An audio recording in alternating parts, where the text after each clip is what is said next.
And this is probably good human being advice, not just entrepreneur and startup and investor advice. What I learned from Wine Library TV is the following. The true story of Wine Library TV was the day that I thought I was going to start it, I thought I was going to do something similar to QVC. And I don't know if you have a QVC or shopping network in Europe, but QVC in America, it's a show and they sell stuff through the TV. I thought I was going to do the QVC of wine. The first episode of that show, when that camera went on and that light went on, I realized that this was going to be on the internet forever. And that I didn't want to just peddle wine. I decided I wanted to be a value to people in learning about wine, because I was scared that if I was peddling something I didn't believe in, that somebody would come up to me at a party and say, do you like this? And I'd say, no, I hate it. They're like, well, you fucking said it was awesome on Wine Library TV. You're a scam artist. I'm like, shit, no.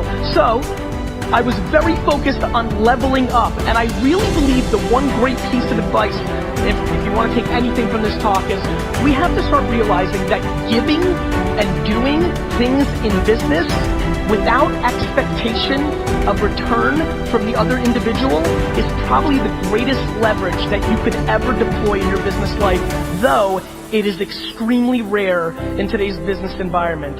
And it has absolutely been the bedrock of what has allowed me to win. All my engagement, all my selfies right over there and signing books, all the content, I have nothing to sell. I have a book that I fucking sell once every 3 years for $13. This is not about monetizing an audience. It's about building leverage to build brand versus sales. One of the biggest things that I see going on right now in digital media is that we don't have a lot of people doing branding and marketing. We have a lot of people doing sales. The reason so many of you were confused by the value of Snapchat is because in the digital landscape, we now think transactional. Everything's about what's the ROI of every piece of content, every single action, what's the last attribution, what's the conversion rates. It's all become math-based, and that's fine because I love sales more than anybody. But I promise you, these fucking guys, Nike, they didn't tag me on a browser and then re-cookie me and then travel all over the internet and pound me with banner ads until I gave up and bought it. I bought it because they fucking marketed to me over the last 20 years, and I don't even fucking know why I buy it. And that is a very important point, because what we're living through is a time where people are just being very transactional and conversion based when everything continues to get arbitraged. Another thought that I'm curious, how many people here have gone to the life that I've gone to? Over the last 3 months, I no longer have a laptop or an iPad. I now only live through my mobile device. How many people are on that level doing that? Raise your hands. Not a lot. And this is like, think about this conference. I really think that this trend, I do believe that if I came back here in 2 years, that 50, 40, 30% of the hands in this room would go up to that following question, and I'm completely fascinated by it. And then for everybody in the room that is building businesses on the internet, the thought of what's happening in your landing page optimization or the UI and UX of your product in a desktop environment, I think is in the beginning stages of being disrupted. And that's what I really spent most of my time in, which is what's the attention arbitrage? Where do I think your eyes and ears are gonna be before you do? And how do I go and land grab and buy up that property? And how do I then deploy and build the best houses on that property through content? That is the pattern of my career. In 2006, I thought this social media thing was going to be really big, and in 2007, 2008, I laid my foundation, and by 2007 and 8, I invested in Facebook and Tumblr and Twitter and things of that nature, and I did quite well. I also used them to tell my story, sell my wine, do my thing. I think this is super important to understand, because I think we also decide that things are emerging too fast. This is not just being first mover. A lot of people like to give me credit, like, you predicted all this stuff, you were so right. I just want to be on the record forever. There's plenty of people here recording. I haven't predicted shit. I'm not Nostradamus. What I've done well is I've moved quickly once you actually started using them. I didn't predict Twitter. I wasn't right about Snapchat. I was just looking at data. Snapchat 2 years ago when I first started talking about it already had tens of millions of users. There was real people using it. I'm not predicting anything. I'm paying attention. There's probably very few people in this room that are paying as much attention to Anchor, to Peach, to all these platforms as I am, but I'm not putting all my content or all my time, and I'm also not crippled by putting my time and effort into platforms before they have 100 or 200 million users. For example, how many of you remember that 5 minutes 4 years ago where social cam got big? Raise your hand. All right, so 3 nerds. Social cam got big for 3 minutes because the Facebook newsfeed juiced it, and it had a lot of users, and it was hot for 4 months, 6 months. I used it feverishly and used it a lot. It collapsed and meant nothing. But during that period, I learned so much about mobile video and the cadence of it and how people interacted with it, that when Vine came along a year and a half later, and then Instagram video, and then Snapchat, I'd already put in the work and had the learnings from human behavior that I deployed against the next thing. There are way too many people in this room that do not do actions because they're crippled by the short-term results versus what it means in the long term. And this goes to marketing, and this goes to running your business, and this comes down to what I probably want to spend a few more minutes on right now, which is, my friends, there's a lot of people in here that are startup founders that should not be. My friends, there are a lot of people in here that work at agencies that should not be. They should be probably switched, and vice versa, and different things. One of the things that is absolutely driving me right now in my life is the untold depression, the untold suicides. To just get dark for a second, it's not fun to talk about, but it's important. We are lacking self-awareness in this space in a very substantial way. And there's a lot of people that are about to be met with a lot of disappointment and are struggling. How many people are an entrepreneur in here? Raise your hand. You guys and gals know, this isn't easy. There's nobody else. It's fun to work for somebody. You know why? You get to blame the boss. She and he is an asshole, not you. When you're an entrepreneur where there's nobody else behind you, it's on you. And one thing we're not talking about is the level of success. Everybody thinks they have to build fucking Uber. Everybody thinks they have to make millions of dollars. It's unbelievable what we've done, and I absolutely want to make sure that we're starting to have real conversations. Making $100,000 a year, 100 euros, that's massively successful. We need to recalibrate what success looks like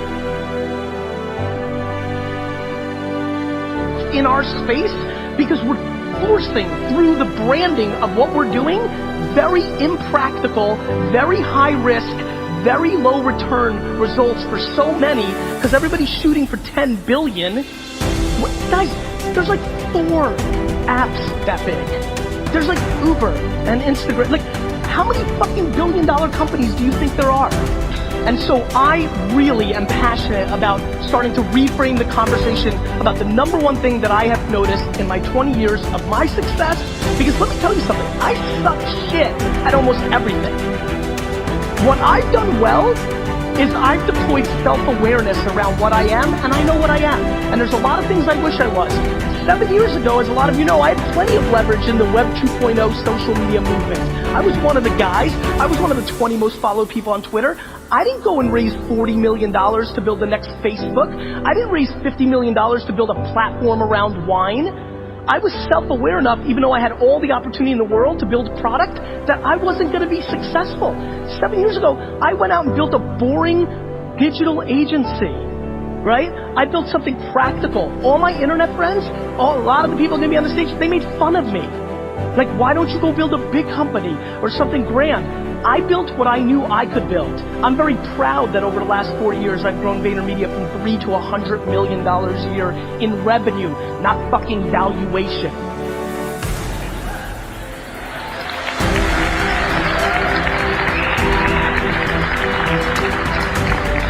And cool, great, that's fine, and who gives a shit? What I'm way more worried about than what I've done is what you're gonna do. I implore you, my friends, this is fancy. First of all, this is unbelievable. This is one of the nicest setups to a conference I've ever seen. Let's clap it up for these guys. This is unbelievable. Right? There's like fucking food trucks. It's like sunny and shit. This is fucking awesome. Anyway, what I did well was I just didn't give a shit. I'm old, I'm 40. When I grew up in the United States, like, being a good student was the big thing. I was making $3,000 a weekend selling baseball cards and getting D's and F's, and everybody thought I was a loser. Like, that's what the narrative was. Now it's reversed. If I was in school now making $3,000, $4,000 a weekend as a 13-year-old, I would have been the next big thing, right? I went through it, and I did not succumb to the current thing that everybody thought in America was the right thing, which was go to the best school you could go to. I understood who I was, and I went all in on my strengths. And I implore a lot of you to do that. There's too many people sitting in this room that want to be the #1 CEO founder, but if you were the 7th employee of a company, you know, I'd much rather be number 41 at Facebook than #1 of Facebook. And so I think we're seeing that. And so I'd like to stand up here and I'd like to say, look, there's a lot of things that I wish I was different at. As a matter of fact, back to what let's be very meta right now. Do you know that I wish I didn't curse on stage? Do you know how many people don't share my content, don't like me because of it? I wish I didn't do it. I just can't be anything that I'm not. And so I implore you, don't worry about what's cool right now or what we're all focused on or what your mama wants you to be. You need to go home from this conference. You'll be inspired. There'll be cool people. There's interesting shit. But I'm telling you with the bottom of my heart, it is fundamentally irrelevant if you don't know who the fuck you are. And the quicker you can start forcing yourself to understanding what role you play, #1, #7, PR, marketing, product, UI, everybody wants to be somebody else. I wish I was the quarterback of the New York Jets. It's not gonna happen. And so, if I can accomplish one, and by the way, I'm being very realistic. I'll be very, very transparent with you. This little 7-minute rant that I just came up with, I'm trying to reach one person. Like, this is not so easy. It's hard to have the ego and the humility at equal ends to figure yourself out. But I promise you, as I've looked across the landscape, and I've looked at 25, 50,000 startups at this point, right? I have now spent the last 4 years of my life with the Toyotas and the Pepsis and the GE, biggest brands in the world, myself, my inner circle. The one connection point from corporate America to startup, to VC, to personalities, the one connection point is self-awareness. Once you start understanding yourself, once you start actually executing on who you actually are versus who you wish you were, things start to change very quickly. And so, the reason I'm passionate about this is always very worldly advice and is probably historically always good things to talk about. I just feel that if any of you really paid attention to the macroeconomic infrastructure of what's happening in our space right now, this nirvana that we've lived through for the last 6 or 7 years is about to shift. It just is. It's just the data. I don't want it. I wish it was nirvana forever, just like everybody else. During the down cycles, the people that are able to win are the ones that are most in tune with themselves, the ones that are the most practical. So again, to make this valuable to you in this room, #1, if you're a startup, please start understanding how you're going to make money as soon as possible. You're running a business. You're running a business. Businesses need to make money, especially when there's no money to fund you based on your last valuation. #2, as a human being sitting at this conference, this is all very encompassing and very exciting. But start chipping away against what you think you want and start really looking at what you bring to the table, because the quicker you figure that out, the more successful you will have. And #3, please start understanding how to provide value without expectation in return. It is unbelievable to me how many people already today, we've seen 5 minutes, 7, 8 people giving me something as they think, but really expecting something in return for that give. Humans can feel that. It's not the way to go, and we really need to start thinking about that. And #4, understand the following, and this is very ironic given my concerns about where the market's going. I'll end with this. In lieu of all of that, this whole thing that we're living through has just started. The consumer web is only 20 years old.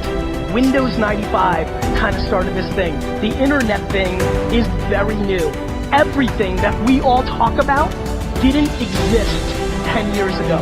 Over the next 10 years, the biggest companies in the world, from Europe and Asia and US, from anywhere in the world, because we are now at scale, the biggest companies in the world are going to be created over the next 20 years from zero. There are people sitting in this room right now that are going to build the next major company. And so we are all so blessed that we are actually human beings during this period where there is so much upside, so much opportunity. And so everything I've talked about, when you parallel on the obnoxious opportunity and land grab and opportunity, if you're able to wire those two things together, I think a lot of good stuff could happen for you. And I'd like that for you. I'd like that a lot. Thank you.